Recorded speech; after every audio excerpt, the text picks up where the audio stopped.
అందరికీ నమస్కారం. ఇప్పుడు మనం ప్రముఖ రచయిత్రి ముప్పాళ్ల రంగనాయకమ్మ గారు రచించిన స్త్రీ అనే ధారావాహిక నుండి రెండవ భాగం విందామండి. పార్వతికి తెలియని పద్మజ చిన్ననాటి విశేషాలు చాలా అరుదేమో. తాను చూసిగాని వినిగాని స్నేహితురాలి సంగతులన్నీ పార్వతి ఆకలింపు చేసుకోగలిగింది. పద్మజ గురించి ఎంత తెలిసినా అనుకోకుండా పద్మజ చేసిన సాహసాన్ని మాత్రం సరిపెట్టుకోలేకపోయింది పార్వతి. కూతురు చేసిన ఘోరాన్ని సనాతనులైన ఆ తల్లిదండ్రులెంత తల్లడిల్లిపోతున్నారో, నిత్యపూజా పునస్కారాలతో నియమనిష్టలతో కళకళలాడే ఇల్లు ఎంత కళావిహీనమైపోయిందో, పద్మజ ఎంత కర్కశంగా ప్రవర్తించింది. తన సుఖం మాత్రమే తనకు చాలనుకుందా? ఆఫీస్లో ఆ పూట చాలా ముభావంగా కూర్చుంది పార్వతి. ఇంటికి వచ్చి కుంపటి అంటించి కాఫీనీళ్లు పెడుతుంటే సంధించి విడిచిన బాణంలా రివ్వున దూసుకువచ్చిన సూర్యం పార్వతిని గాలిదుమారంలా చుట్టేశాడు. అక్కయ్యా అక్కయ్యా, రిజల్ట్స్ వచ్చేశాయ్, ఇప్పుడే తుళ్ళిపడిన పార్వతి తమ్ముడి చేతిని గట్టిగా అడుముతూ, రిజల్ట్స్ తెలిసాయా? నువ్వు అంటూ ఆగిపోయింది. కంపిస్తున్న చేతులతో తమ్ముడి భుజాలు పట్టి ఊపుతూ ముఖంలోకి చూడబోయింది. మరింతగా పార్వతి హృదయానికి హత్తుకుపోతూ అన్నాడు సూర్యం. పాసయ్యానక్కయ్యా, నేను పాసైపోయాను. సూరి చటుక్కున ముద్దు పెట్టుకుంది పార్వతి, పసిబిడ్డలా కనిపిస్తున్న తమ్ముడి నుదుటిమీద. నిజంగా పాసయ్యావు కదూ? అబ్బా, ఎంత చల్లటి కబురు చెప్పావురా! ఏది ఒక్కసారి చెప్పవు? సిగ్గుపడిపోయిన సూర్యం పార్వతి చీరచాటున మొహం దించుకుని నిలబడ్డాడు. పార్వతి ఆప్యాయంగా తమ్ముడి శిరస్సుమీద చెయ్యి వేస్తూ అంది. సూరి, నువ్వు తప్పకుండా పాస్ కాగలవని నేననుకున్నాను. అయినా ఆ శుభవార్త కాస్త నీనోటితోనే చెప్పావు. ఎన్నేళ్లుగా ఎదురుచూశాను సూర్యం ఆ క్షణం కోసం. ఇక నా బాధ్యత తీరిపోయింది తమ్ముడూ, తీరిపోయింది. నువ్వొక డిగ్రీ సంపాదించి ప్రయోజకుడివయ్యావు. నీ రెక్కలు నీకు వచ్చాయి. నా శ్రమ ఫలించింది. ఎంత సంతోషంగా ఉందిరా సూర్యం! ఏది, ఇటు చూడు. నీకు సంతోషంగా ఉంది కదూ? అవునా? ఉంది కదూ? పార్వతి కళ్లలో నీళ్లు నిలిచాయి. తమ్ముడి చెంపలకు చెంపలు రాస్తూ గద్గదికంగా అంది. నాకిప్పుడెంత గర్వంగా ఉందని. తమ్ముడు, నాన్న ఉంటే ఎంతో సంతోషించేవాడు. నూరీళ్లు నిండినట్టే మనల్ని అనాథులుగా చేసిపోయాడు. నాకు తెలుసు, అంతా నా కళ్లకు కట్టినట్టే ఉంది. నాన్న చచ్చిపోయే ముందు నాతో ఎంత తెలివిగా మాట్లాడాడనుకున్నావు?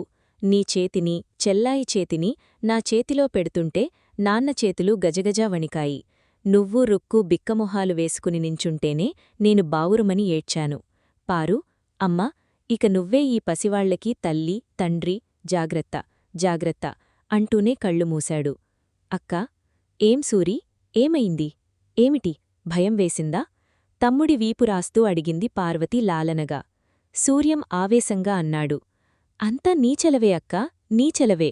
నువ్వు ఛె, తప్పురా సూరి, అంతా నాన్న దీవనే. ఆయన అంతరాత్మ చల్లగా కనిపెట్టి ఉంటే మనకే లోటు రాదు. కాదక్కా, నాన్న ఎప్పుడో చచ్చిపోయాడు. నీ కష్టార్జితంతోనే చదివి డిగ్రీ సంపాదించాను నేను. ఇదంతా నీ భిక్ష. ఊహు, కాదంటే నేనొప్పుకోను. కన్నీళ్లతో నవ్వింది పార్వతి. మరి పిచ్చివాడిలా మాట్లాడకురా. నేనేం పరాయిదాన్నటరా నీకు భిక్ష పెట్టడానికి? నా తోడబుట్టినవాళ్లని నేను పెంచుకోక వదిలేసుకుంటానా? అమ్మా నాన్న చచ్చిపోతే మాత్రం అక్కయ్యని నేను ఊరుకుంటానా? చెప్పు సూర్యం, చెప్పవేం? కాదక్కా, అలా కాదు. నువ్వు చెప్పిందేం బాగాలేదు. నీకసలు స్వార్థం లేదు. విస్మయంగా చూసింది పార్వతి. రెట్టించాడు సూర్యం. అవును, నీకు స్వార్థమే లేదక్కా. చిత్రంగా నవ్వింది పార్వతి. నాకు స్వార్థమే లేదు. ఈ ఉన్నదంతా స్వార్థం కాదు. తన బాధ్యత తను గొప్పగా నిర్వర్తించాలని తాపత్రయపడటం స్వార్థం కాదు. మనస్సంతృప్తి కోసం తలపెట్టిన కార్యాన్ని సాధించి జయించటం స్వార్థం కాదు.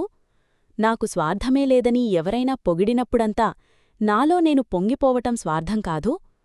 స్వార్థం మరెలా ఉంటుంది సూర్యం? అదేమో నాకు తెలీదు. నువ్వు ఎన్ని చెప్పినా నేనొప్పుకోను. నీకు స్వార్థముంటే ఇలా చేసేదాన్ని కావు. మరెలా చేసేదాన్ని? నాకే స్వార్థముంటే ఏమయ్యేది? కుతూహలంగా చూసింది పార్వతి. ఓ క్షణం సూటిగా చూశాడు సూర్యం. ఊహూ, నువ్వెప్పుడూ అలాంటి దానివి కాదు. నిజంగా నీమీద లేని బాధ్యత నీకై నువ్వు మీద వేసుకున్నావు. అది సాధిస్తే తప్ప మనసుకి సంతృప్తి లేదనుకున్నావు. కన్నవాళ్లే విడిచిపెట్టిపోయినా నువ్వే మమ్మల్ని కంటికి రెప్పలా కాచిపెంచావు. ఇక నువ్వు ఎన్నటికీ స్వార్థపరురాలివి కాలేవు అక్కయ్యా. నువ్వు దేవతవి. సూర్యం కళ్ళు చెమ్మగిల్లుతుంటే చిరునవ్వు నవ్వుతూ అంది పార్వతి. ఎంత పిచ్చిగా మాట్లాడుతున్నావు సూరీ. నువ్వు చెప్పిందంతా అబద్ధం. ఏం చేసినా నా సంతోషం కోసమే చేశాను, నా సంతృప్తి కోసం చేశాను, నా గర్వం కోసం చేశాను. కాదంటావా? అదంతా నాకనవసరం, నీ మేలు మాత్రం మర్చిపోలేను. తల్లి కొంగు పట్టుకు తిరిగే పసిపాపడిలా నిలబడ్డాడు సూర్యం. పార్వతి కళ్ళు గర్వంతో మెరిశాయి. సరిగ్గా రుక్కు కూడా అలాగే వ్రాసింది ఉత్తరం. ఈ సంగతి నీకు వ్రాయటానికి సిగ్గుగా ఉన్నా ఒకందుకు సంతోషంగా ఉందక్కయ్యా. నాకు ఆడపిల్ల పుట్టాలని, దానికి నీ పేరు పెట్టుకోవాలని, ఇలాగైనా నీ రుణం తీర్చుకోటానికి దేవుడు సాయపడాలని కోరుకుంటున్నాను. ఈ స్థితిలో నిన్ను చూడాలనుంది. ఒక్కసారి వచ్చి వెళ్ళవూ? బావచేసే హాస్యాలు భరించలేక, అత్తయ్య వండే పిండివంటలు ఇముడుచుకోలేక, డాక్టరమ్మ ఇచ్చే మందుబిళ్లలు మింగలేక చెడ్డ చికాకుగా ఉంది. నువ్వొచ్చి వీళ్లందరికీ చెబితే నా ప్రాణం కాస్త కుదుటపడుతుంది. చిరునవ్వు చిందింది పార్వతి పెదవులమీద. ఏమిటక్కయ్యా ఆలోచిస్తున్నావు? రుక్కు వ్రాసిన ఉత్తరం గుర్తొస్తోందిరా. ఈ ఆదివారం తప్పకుండా వెళ్ళి చూసిరావాలి. చిన్నతనంలోనే వేవిళ్లతో ఎలా ఉందో ఏమిటో. అయితే సూరీ, రుక్కుకి ఆడపిల్లే పుడితే నా పేరు పెడుతుందట. చూశావా దాని కబుర్లు? ఆ పుట్టే పసిదానికి పార్వతీ పేరు నచ్చకపోతే ఏం చేస్తుంది? దానికి నచ్చుతుందో లేదో అన్న సంగతైనా ఆలోచించిందా? నచ్చదు. ఎందుకు నచ్చదు? నచ్చినా మానినా దానికా పేరే ఖాయం. పార్వతి నవ్వుతూ అంది. నా పేరు కోసం కానిగాని రుక్కుకి ఆడపిల్లే పుట్టాలి. మేనమామ ఉండగా వేరే సంబంధాలు వెదుక్కోనక్కర్లేదు. ఛీ పో అక్కయ్యా. ఛీ పో అంటే వీల్లేదు. ఓ 6 నెలల్లో అది పుట్టనే పుడుతోంది. మేనమామని కాదని ఇకగాన్నెవరికిస్తాము? ఇద్దరికీ మంచి ఈడుజూడును. మహా అయితే ఓ 20 ఏళ్ల వ్యత్యాసం. ఏమంత లెక్కలోది? కాదు, ఆడపిల్ల ఎంతలో ఎదిగి వస్తుంది? ఫక్కుమని నవ్వేసింది పార్వతి. సూర్యం మరి నిలబడకుండా వీధిలోకి మాయమైపోయాడు. పార్వతి మనసంతా ఆలోచనల మాయమైపోయింది. చెప్పలేనంత సంతోషంగానూ ఉంది, ఏమిటో ఆపద వచ్చి మీదపడినంత విచారంగానూ ఉంది. సూర్యానికి బాగా ఇష్టమైనది ఏమైనా తినటానికి చేసిపెట్టాలనుకుందిగాని కాలు చెయ్యి కూడిరానట్టు ఎక్కడ కూర్చుంటే అక్కడే, ఎక్కడ నిలబడితే అక్కడే అయింది పరిస్థితి. పద్మజ మాటిమాటికి కళ్లలో మెదులుతున్నది. ఈ రోజుల్లో ఎవరి సుఖం వాళ్లదే. తల్లిదండ్రుల ఇష్టాయిష్టాలు, మంచి చెడ్డలు ఎవరాలోచిస్తున్నారు? రెక్కలు రాగానే సరి, ఎగిరిపోతారు అనుకుని నవ్వుకుంటున్నారు మధ్యాహ్నం వెయిటింగ్ రూంలో పద్మజ పెళ్లి ఫోటో మీద దుమారం లేవదీస్తూ. తనకి ఎంతో కష్టం తోచింది. కాని ఏం చేయగలదు? పద్మజ అలాంటిది కాదని మాత్రం ఎలా వాదించగలదు? నీకు స్వార్థమే లేదక్కయ్యా అంటున్న సూరీ మాటలు చెవిలో గింగ్రమంటున్నాయి. ఇలాగైనా నీ రుణం తీర్చుకోటానికి భగవంతుడు సాయం చేస్తాడని నమ్ముతున్నాను అంటూ రుక్కు వ్రాసిన వాక్యాలు కళ్లముందు కదిలాడుతున్నాయి. తన తోడబుట్టినవాళ్లే కాదు, తన చరిత్ర తెలిసినంతవరకు చుట్టాలు, స్నేహితులు కూడా తన నిస్వార్థ్యాన్ని శ్లాఘిస్తూనే ఉంటారు. కాలంతోపాటు సమానంగా మారగలిగిన పద్మజను విమర్శించటానికి, సర్వసామాన్యమైన కర్తవ్యాన్ని మాత్రం పాటిస్తున్న తనను సమర్థించటానికి ఏమంత అర్థం లేదేమో అనిపించింది పార్వతికి. ఆ రాత్రికి వండుకున్న అన్నం వండుకున్నట్టే ఉంది. పరీక్ష పాసైన సంతోషంతోనే కడుపు నింపుకుని స్నేహబృందంతో కలిసి సినిమాకు పోయాడు సూర్యం. పట్టెడు మెతుకులు కంచంలో పెట్టుకున్నా తినీ తినకుండా లేచిపోయింది పార్వతి. ప్రైవేటు పిల్లలు వస్తే ఇవాళ చెప్పను, ఇళ్లకి పోండి అని అందర్నీ పంపేసి పక్కసర్దుకుని పడుకుంది. 15 సంవత్సరాలకు పైగానే అయ్యుంటుంది. బుట్టబొమ్మల, దొరసానమ్మల పెద్ద పెద్ద పువ్వుల గౌను తొడుక్కుని నిర్భయంగా నవ్వుతూ కొత్త రబ్బరు సెంచి భుజం మీదుగా వేళ్లాడేసుకుని తరగతిలో కాలుపెట్టింది పద్మజ. జడలు రెండూ ఎగిరెగిరి పడేలా ఓసారి గిర్రున తలతిప్పి క్లాస్లో పిల్లలందర్నీ చూసింది. చోటుకోసం ఎప్పుడూ కీచులాడుకునే సీత, సత్యవతి వాళ్లు ఎదర బెంచీలో దగ్గరగా ఇరుక్కొని తను పక్కనే ఖాళీ చూపించిన పద్మజ టక్కుటక్కుమంటూ బూట్లు చప్పుడు చేసుకుంటూ 2 బెంచీలు దాటి వెనక్కే నడిచింది. అంత చక్కటి కొత్త అమ్మాయి వచ్చి నిజంగా తన దగ్గరే కూర్చునేసరికి సిగ్గుతో బిగుసుకుపోయిందా 3వ బెంచీలో పిల్ల. పిల్లలందరూ తమకేసి ఎగబడి చూస్తుంటే బుర్ర వంచేసుకు కూర్చుంది. కొంతసేపు చుట్టూ చూసి పక్కన తలవంచుకు కూర్చున్న పిల్లనడిగింది పద్మజ, నీ పేరేమిటి? ఆ పిల్ల ఓ ఘడియ మాట్లాడలేదు సిగ్గుతో. దాని పేరేనా? నేను చెప్పనా? పార్వతి. నా పేరేమో సీత, దీని పేరు సత్యవతీను అంటూ వెనక్కు వంగి కుతూహలంగా ఏకరువు పెట్టింది సీత. పద్మజ పార్వతినుద్దేశిస్తూ రెట్టించింది, ఏం, నీ పేరు పార్వతేనా? అవునా? ఊ అవును, పార్వతే. కాస్త తల ఎత్తింది పార్వతి. నా పేరు పద్మజ, మా చెల్లై పేరు సుజాత, అదింకా పెద్దబళ్ళో చదువుకోటంలేదు. కాస్త బెరుకు కూడా తగ్గింది పార్వతికి. యగాదిగా పద్మజ పువ్వుల గౌను చూస్తూ కూర్చుంది. నీ పరికిణి ఎంచక్కా ఉంది అంది పార్వతి పరికిని కొంచెం ముట్టుకుని చూస్తూ పద్మజ. పార్వతికి మళ్లీ సిగ్గువేసింది. తన పరికిణి ఏం బావుందని, పరుపుగళ్లలా వెడల్పాటి చారలు అదీను. నీ పరికిణి కొత్తగా అంది అమాయకంగా చూస్తూ పద్మజ. ఊహూ, పాతదే, చిరగన్కూడా చిరిగింది అంటూ కుచ్చెళ్లలో వెదికి పట్టుకొని 2-3 కుట్లు కూడా చూపించింది పార్వతి. త్వరగా మాసిపోకుండా ఉంటుందని ఈ గళ్లపరికిణీ కుట్టించింది మా అమ్మ. నీ గౌనే బావుంది, ఎంచక్కా పెద్ద పెద్ద పువ్వులు అవీను. కుతూహలంగా అడిగింది పద్మజ. మరి నీకు కొత్త పరికిణీళ్లు లేవూ? కుట్టిన చిరుగులకేసి జాలిగా చూసింది. ఉందిగా ఓ పరికిణీ, అది పండక్కి కట్టుకుంటాగా. పద్మజ చేతులు తిప్పుతూ చెప్పింది. నాకు మా చెల్లైకి బోలెడు గౌన్లున్నాయి, అన్నీ కొత్తవేను. సిల్కువి, పట్టువి వేరే అద్దాల బీరువాలో ఉన్నాయి. ఓసారి మా ఇంటికి రాకూడదు? నీకు చూపిస్తాను. అడ్డంగా తల తిప్పింది పార్వతి. ఏం, ఎందుకు రావు? ఊహూ, నువ్వే మా ఇంటికి రాముందు. ఓ, వస్తాను. రేపు నువ్వు మా ఇంటికి వస్తావా మరి? మళ్లీ తల తిప్పి అంగీకారం తెలిపింది పార్వతి. తెల్లగా అందంగా ఉన్న కొత్త అమ్మాయిని తీసుకువస్తుంటే అవ్యక్తమైన సంతోషం కలిగింది పార్వతికి. పార్వతీ వాళ్లమ్మ సావిత్రి పద్మజకు కూడా ఓ గిన్నెలో అటుకులు, బెల్లం పొడి కలిపిపెట్టింది కబుర్లాడుగుతూ. ఆ అటుకులు తింటూ పద్మజ ఎంత తియ్యగా, ఎంత స్నేహితంగా చూసిందని, ఆ చూపు కోసమే పార్వతి పద్మజ స్నేహాన్ని పెంచుకుంటూ వచ్చిందంటే అతిశయోక్తి కాదేమో. పద్మజ చెయ్యగల స్నేహమంతా ఆ చూపులో ఉంది. పద్మజ చూపించగల అభిమానమంతా ఆ ఒక్కచూపులోనే ఉంది. కళ్ళు పెద్దవి చేసి నవ్వుతూ చూసే ఆ చూపు పార్వతి ఎన్నటికీ మరచిపోలేదు. పార్వతి స్నేహంలో మాత్రమే కాదు, ఇంటా బయట అంతటా పద్మజకు ప్రత్యేక స్థానం ఉందన్న సంగతి కొద్ది కాలంలోనే పార్వతి కనిపెట్టకపోలేదు. అక్కచెల్లెళ్ళై ఒక్క తల్లి కడుపున పుట్టిన సుజాతల అందచందాలలో, హావభావాలలో అంతులేనంత తేడా ఉంది. పద్మజ రాకుమార్తెలాంటి అందగత్తె.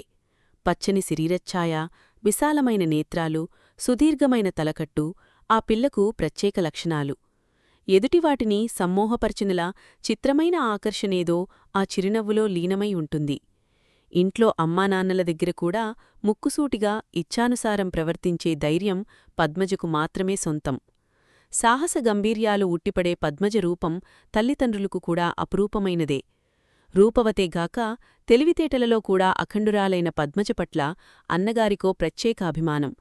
4-5ఏళ్లు చిన్నదైన సుజాత సన్నగా, పొడుగ్గా, చామనఛాయితో, తల్లి పోలికలతో సర్వసామాన్యంగా ఉంటుంది. తలతల మెరిసే కళ్ళు తిప్పి ప్రతి విషయాన్ని ఆశ్చర్యంగా, కుతూహలంగా చూస్తూ ఉంటుంది. చిన్నక్కయ్య అని పిలుస్తూ పద్మజ దగ్గర కూడా చూపించలేని చనువుతో పార్వతి దగ్గర ప్రవర్తిస్తూ ఉంటుంది. పెద్ద కూతురు పట్ల వ్యక్తం కాని సాన్నిహిత్యమేదో కామేశ్వరమ్మ మాతృహృదయంలో చిన్న కూతురు పట్ల నిండి ఉంటుంది. ఆ పెద్దది ఉత్తర రాలుగాయి, పెంకిబడవ. అది మీ కూతురు, ఈ చిన్నది నా కూతుర్ను. నా సుజాతల్లి బంగారుకొండ, అన్యంపుణ్యమెరగని పిచ్చితల్లి నవ్వుతూ అంటుంది ఎన్నోసార్లు. ఆ మాట నిజం కాదనటానిక్కూడా వీలులేదు. పద్మజకు తండ్రి దగ్గర, సుజాతకు తల్లి దగ్గర చనువెక్కువ. భయంతోనో సిగ్గుతోనో తండ్రి ఛాయలకైనా వెళ్లలేని సుజాత తల్లి కొంగులో దూరి మొహం దాచుకుంటే, శిశింద్రిలా పద్మజ మాత్రం తండ్రి సరసనే కూర్చుని నవ్వుతూ మాట్లాడుతుంది. నిర్భయంగా వాదిస్తుంది, నిర్లక్ష్యంగా ఎదిరిస్తుంది. ప్రతి తరగతిలోనూ ఫస్ట్ మార్కులతో పాసాతూ తెలివిగా చదువుతున్న పెద్దకూతురంటే ఈశ్వర సోమయాజి హృదయం అమితగర్వంతో పొంగిపోతూ ఉంటుంది. ఇంటికంతకో ఓ ప్రత్యేక స్థానం పొందగలుగుతున్న స్నేహితురాలంటే పార్వటి కళ్లకు సాక్షాత్తూ ఓ దేవకన్యనే. కథల్లో తిరిగే అమ్మాయిలాంటి పద్మజ కళ్లలోకి విస్మయంగా చూస్తూ కూర్చోటం పార్వతికో వేడుక. సిరిసంపదలకు లోటులేని కుటుంబంలో పెరుగుతున్న పద్మజ నెలకు కొన్ని పూటలైనా మజ్జిగ మెతుకులతో సంతృప్తిపడే బీద బడిపంతులుగారి అమ్మాయి పార్వతితో చేసిన స్నేహం దేవతలెవరో ఆశీర్వదించినట్టే చిలువలు పలవలతో ఏపుగా ఎదుగుతూ వచ్చింది. పార్వతి ముఖంలో పసితనం తాలూకు పూర్వకళ మెరిసింది. చిన్ననాడే ఆ కుటుంబంలో పార్వతికో ప్రత్యేక స్థానం లభించింది. కామేశ్వరమ్మ పార్వతిని తన బిడ్డల్లో బిడ్డలాగే ఆదరించి ప్రేమించింది. పద్మజ తల్లిదండ్రుల సహృదయతే పార్వతికి వెన్నెముకై నిలిచిందనుకోవచ్చు. అభాముశుభాము తెలియని ఆ చిన్ననాటి అమాయకపు స్నేహమాధుర్యాన్ని పంచుకోటానికి మరో నేస్తం తయారయ్యాడు రఘుపతి. ఓ ఆదివారం పొద్దుటే ఆడుకోడానికి వచ్చింది పద్మజ. వీధి వరండాలో లక్కపిడతల బుట్ట దిమ్మరించుకుని కూచున్నారిద్దరూ. పార్వతి తమ్ముడు సూరికూడా ఆటలోకి వచ్చి కలిశాడు. నన్ను వంట చేసుకోనివ్వటం లేదు, రుక్కుని కూడా తీసుకెళ్లవే పారు అంటూ కేకపెట్టింది సావిత్రి. రానని మరం చేస్తున్న చెల్లెల్ను బలవంతంగా వీధివరండాలోకి లాక్కొచ్చింది పార్వతి. ఓ చిన్న పటికబెల్లం పిసరు రుక్కువాట్లో పడేసింది పద్మజ. టక్కున ఏడుపాపేసి బెల్లంముక్క తీయతీయగా చప్పరిస్తూ కూర్చుంది రుక్మిణి. 2-3 లక్కపెడతలు దాని ముందు విసిరింది పార్వతి. ఆట జోరుగా సాగుతున్నది. అన్నం ఉడికింది, చారు వేపడం కూడా అయ్యాయి. మడిగానే పచ్చడి రుబ్బుతున్నది పార్వతి. గోడకు చేరబడి వాలుకుర్చీలో కూర్చుని పేపర్ చదువుతూ భోజనం కోసం హడావిడి పడుతున్నది పద్మజ. లక్కపిడతలో ఉడుకుతున్న కందిపప్పు తింటానని ఎగబడుతున్నది రుక్మిణు. అంటుకోకే వెర్రిపీనుగా, వంటలన్నీ అంటుచేసేలా ఉన్నావ్ అంటూ గద్దించింది పార్వతి అరిందలా. ఓసారి 4 వైపులా చూసి బావురువంది రుక్కు. అబ్బా, అంటూ లేదు గింటూ లేదు, కాస్త పప్పు పడేద్దూ, అదేడిస్తుంటే ఊరుకోదు అంది పద్మజ విసుగ్గా. మళ్ళీ ఏడ్పు మానేసి కందిబద్దలు ఏరుకుతింటూ కూర్చుంది రుక్మిణి. ఏడ్పు మొహం పెట్టి ఎక్కాలు చదువుతూ దిక్కులు చూస్తున్నాడు సూర్యం. వంటయింది, లేచి మడికట్టుకుంటారు అంటూ దీర్ఘం తీసింది పార్వతి గోడకుర్చీలో పడుకున్న భర్తగారినుద్దేశించి. ఆ వచ్చే వచ్చే, వడ్డన కాని అంటూ బద్ధకంగా లేచింది పద్మజ. ఒక్కసారిగా బీధిలో బస్సు హారన్ల మోత వినవచ్చింది. మడీదడీ చాలించి బయటికి పరిగెత్తింది పద్మజ. వంటాగింటా ఆపేసి వెనకే దారి తీసింది పార్వతి. పటికబెల్లం పెచ్చు దొరకబుచ్చుకొని ఉడాయించాడు సూర్యం. వంట తప్పాలాలన్నీ చెల్లాచెదురు చేస్తూ కేరింతలు కొట్టింది రుక్మిణి. పార్వతీ వాళ్ల ఇంటి ఎదర మేడలోకి ఎవరో కొత్తగా దిగినట్లున్నారు. 4-5 లారీలు నిండుగా సామాననతో వచ్చి రోడ్డుకడ్డంగా నిలబడ్డాయి. మనుష్యులు మాత్రం క్రితంరాత్రే వచ్చినట్టున్నారు. గేటులోనుంచి పరిగెత్తుకు వచ్చాడో కొత్త కుర్రాడు. పద్మజ, పార్వతీ కూడా కుతూహలంగా దింపుతున్న సామాన్లు చూస్తూ నించున్నారు. లారీల దగ్గరికి రాబోయిన ఆ అబ్బాయి చటుక్కున ఆగిపోయి ముఖం తిప్పుకొని ఎటో చూస్తూ నిలబడిపోయాడు. వదులుగా వేలాడుతున్న పొడుగులాగు, పసుపురంగు సిల్కు చొక్కా, కంటెమెడలో సన్నటి గొలుసు, 2 చేతుల వేళ్లకు ఉంగరాలు, దుబ్బులా ముఖమ్మీదికి పడుతున్న ఒత్తు జుట్టు. బాగా తెల్లగా, బొద్దుగా ఉన్న ఆ అబ్బాయిని వింతగా చూస్తూ అంది పద్మజ. చూడుపారు, ఆ అబ్బాయి గమ్మత్తుగా లేడూ? పార్వతీ కూడా చూస్తూనే ఉంది. ఏమంత గమ్మత్తుగా కనిపించలేదా అబ్బాయి? పద్మజ నవ్వుతూ అంది. మనమా అబ్బాయితో మాట్లాడదామా? అమ్మో వద్దుబాబు, బెరుగ్గా చూసింది పార్వతి. ఏం భయం? ఊహు వద్దు, అసలా అబ్బాయి మనతో మాట్లాడతాడో లేదో. తిరస్కారంగా చూసింది పద్మజ. మాట్లాడడు, అయితేరా వెళ్ళి అడుగుదాము. పద్మజ చకచకా పోతుంటే వెనకే వెళ్ళక తప్పలేదు పార్వతికి. గేటు దగ్గరే నిలబడి లారీలలోనుంచి దిగుతున్న బల్లలకేసి కుర్చీలకేసి చూస్తున్న ఆ అబ్బాయి తన ముందుకు వచ్చి 2 ఆడపిల్లలు నిలబడడంతో ఉలిక్కిపడి చూశాడు. ఎదురుగా నించున్న పద్మజ తిన్నగా ఆ అబ్బాయి ముఖంలోకి చూడటానికి ప్రయత్నిస్తూ అడిగింది. నీ పేరేమిటి? కంగారుగా కళ్ళు మిలమిలలాడించాడు ఆ అబ్బాయి. ఏం, నిజంగా మాట్లాడవు? నీ పేరేమిటో చెబితే ఏం పోతుంది? ప్రసాదా? ఊహు, బిక్కమొహం వేసి నసుగుతూ అన్నాడు. రఘుబాబు. రఘుబాబు, విజయగర్వంతో చూసింది పద్మజ పార్వతికేసి. మళ్లీ మాటలు పొడిగిస్తూ అంది. నువ్వేం చదువుతున్నావు రఘుబాబూ? 8వ క్లాసా? తెల్లబోయాడు రఘుబాబు. తల అడ్డంగా ఊపాడు. ఊహూ, 6వ క్లాసే. 6వ క్లాసే, ఇంకా? సిగ్గుపడిపోయాడు రఘుబాబు. జాలివేసింది పార్వతికి. పద్మజ మళ్ళీ అంది. నువ్వు నాకన్నా పెద్దవాడివి కావు, కావాలంటే మాస్టార్నడుగుదాము. నేనూ 6వ క్లాసే, పార్వతీ 6వ క్లాసే. నా పేరు పద్మజలే. మా చెల్లై పేరేమో సుజాత. పాప అనే పిలుస్తుంది మా అమ్మ. అయితే రఘుబాబూ, మనమందరం జట్టుగా ఉందామా? రఘుబాబు తలదించేసుకున్నాడు. ఏం మాట్లాడవేం? ఎంచక్కా పార్వతి మీ ఇంటి ఎదురుగానే ఉంటుంది. వాళ్ల తమ్ముడు, చెల్లాయి కూడా ఉన్నారు. నేను మా చెల్లైని తీసుకొస్తాను. మనమందరం కలిసి మీ చోటలో ఆడుకుంటే బావుండదు? ఆశగా చూసింది పార్వతి. నెమ్మదిగా తలెత్తి పద్మజ వెనకగా నిలబడి ఉన్న పార్వతికేసి చూశాడు రఘుబాబు. తనతో మాట్లాడుతున్న పద్మజ కన్నా మంచిపిల్లలా కనిపించింది పార్వతి. అంత మంచిపిల్లతో జట్టు ఉండి ఆడుకుంటే ఎందుకు బావుండదు? రఘుబాబు ముఖంలో కొంచెం నవ్వు కనిపించింది. నేను మీ అందరి జట్టు ఉంటాను అన్నాడు. పార్వతి ముఖం వికసించింది. నవ్వుటూ చూసింది పద్మజకేసి. అయితే రఘుబాబు, నువ్వు ఆడపిల్లలా గొలుసు వేసుకున్నావేం? కుతూహలంగా అడిగింది పద్మజ. వినీ వినిపించనంత నెమ్మదిగా అన్నాడు రఘుబాబు. ఏమో మరి, మా అమ్మే వేస్తుంది. మరి నీకు సిగ్గుకాదూ? జవాబు చెప్పకుండా దీనంగా చూశాడు రఘుబాబు. పోనీ గొలుసు మీ చెల్లాయికిచ్చేయ్, నోరు పెగిల్చుకొని మాట్లాడింది పార్వతి. దాదాతూ ఏడ్చేవాడిలా అన్నాడు రఘుబాబు. చెల్లాయి లేదుగా, చచ్చిపోయింది. జాలిగా చూసింది పార్వతి. తమ్ముడో? ఎవ్వరూ లేరు, నేనొక్కణ్ణే. పోనీలే రఘుబాబు, ఏడవకు, మేమందరం ఆడుకుంటాముగా నీతో సానుభూతిగా ఓదార్చింది. ఏడుపు రాబోయినా పార్వతిని చూస్తూ ఊరుకున్నాడు. నాయనా రఘు, ఎందుకలా ఎండలో నించున్నావు? మేడ వరండా మీదనుంచి గట్టిగా కేకపెట్టింది అన్నపూర్ణమ్మ.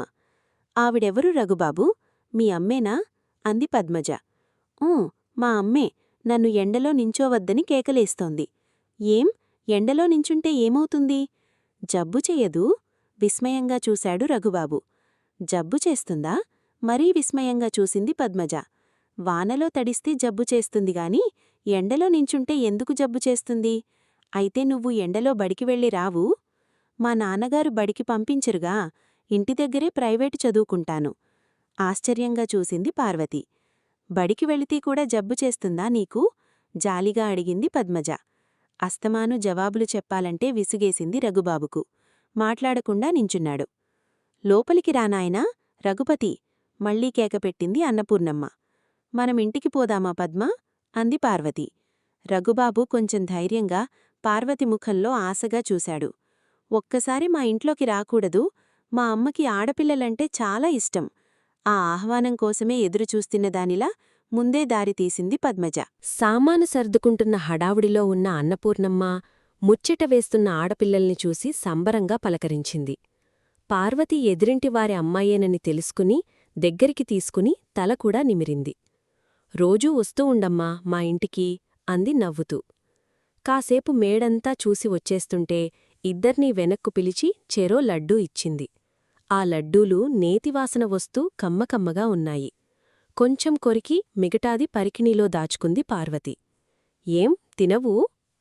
మా రుక్కూకి సూరీకి ఇస్తాను.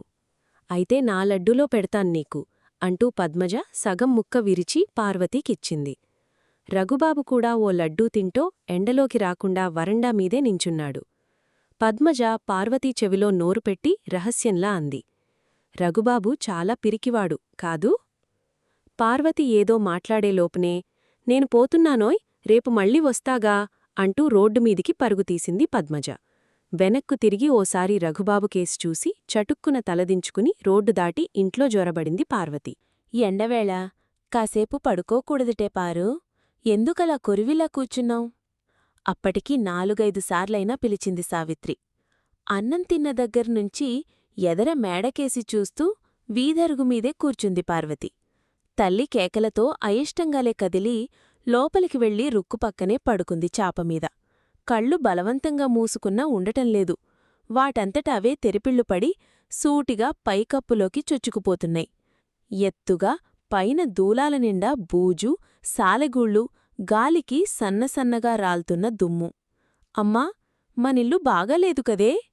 పాతచీర కుట్టుకుంటున్న సావిత్రి సూదిగుచ్చటం ఆపుచేసి విచిత్రంగా చూసింది. ఏం, ఎందుకు బాగాలేదు? ఎంచక్కా మేడలాగా లేదుగా. ఇదేమిటేవ్, ఇవ్వాళ్ల కొత్త కబుర్లు పుట్టుకొస్తున్నాయి. నిజమేనమ్మా, రఘుబాబు వాళ్ల మేడ పద్మజవాళ్ల మేడకన్నా బాగుంది. రఘుబాబెవరు? చటుక్కున లేచి కూర్చుంది పార్వతి. మన ఇంటి ముందు మేడలోకి కొత్తగా రాలా? పొద్దున్న బోలెడు కుర్చీలు అవి వచ్చాయి. వాళ్ల కుర్రాడా ఏమిటి? వాళ్ళింటికెప్పుడెళ్ళావు? పద్మజా కూడా వచ్చింది. వాళ్ళమ్మ ఎంత మంచిదనుకున్నావ్? ఓ లడ్డూ ఇచ్చింది తినటానికి. రుక్కుకి సూరీకి కూడా పెట్టాన్నేను. బాగుంది. పొద్దుట వచ్చారో లేదో అప్పుడే వాళ్ళింటిమీదికి ఎగబడ్డమేమిటి? వాళ్ళెంచిరాకు పడతారో మరెప్పుడూ వెళ్లకు. పార్వతి సంతోషమంతా చచ్చిపోయింది. మళ్ళీ ఇంటికి కప్పుకేసి చూస్తూ పడుకుంది. పోనీ నిద్ర రాకపోతే లేచి చదువుకోరాదా? ఎందుకలా గుడ్లప్పగంచి చూస్తావ్? కూతురి వైఖరి కనిపెట్టి అంది సావిత్రి. గమ్మున లేచి సంచీ తెచ్చుకొని కూర్చుంది పార్వతి. సాయంత్రం నీరెండలో సన్నజాజి పందిరి కింద కూనిరాగం తీస్తూ పువ్వులు మాలకడుతూ కూర్చున్న తల్లి దగ్గర నెమ్మదిగా చేరింది పార్వతి. ఇవాళ పువ్వులు చాలా పూసాయి కదమ్మా. రోజూ శ్రద్ధగా నీళ్లు పోయవే అంటే వింటున్నావు. మరిన్ని పూసేవిగా. రేపట్నుంచి తప్పకుండా పోస్తానమ్మా. ఆ పోసావులే. మళ్ళీ కూనిరాగం అందుకుంది సావిత్రి. అమ్మా ఏమిటా నసుగుడు? పువ్వులు చాలా ఉన్నాయి కదమ్మా. రఘుబాబు వాళ్ళమ్మకి కాసిన్నిస్తేనో. రఘుబాబెవరే? ఎదర మేడలోకొచ్చినవాళ్ళా? అవునమ్మా, పొద్దున్న ఓ లడ్డూ కూడా ఇచ్చింది వాళ్ళమ్మ. పోని తీసుకెళ్దూగానిలే మాలకట్టని. పార్వతికి బ్రహ్మానందమైంది. మాల పూర్తయ్యే వరకు పువ్వులు పేర్చి అందిస్తూ కూర్చుంది. చిక్కగా కట్టిన మాల ఓ జానెడు తెంచి మెత్తటి అరిటాకులో చుట్టి ఇచ్చింది సావిత్రి. నలపకుండా జాగ్రత్తగా తీసుకెళ్ళిచ్చిరా, తొందరగారా. పార్వతి అప్పటికే రోడ్డు దాటేసింది. ఇంతటితో 2వ భాగం సమాప్తం. ఈ కథ మీకు నచ్చితే ఖచ్చితంగా లైక్ చేయండి, షేర్ చేయండి, కమెంట్ చేయండి, సబ్స్క్రైబ్ చేసి నాకు ప్రోత్సాహమివ్వండి. తరువాత భాగం కథతో కలుద్దాం.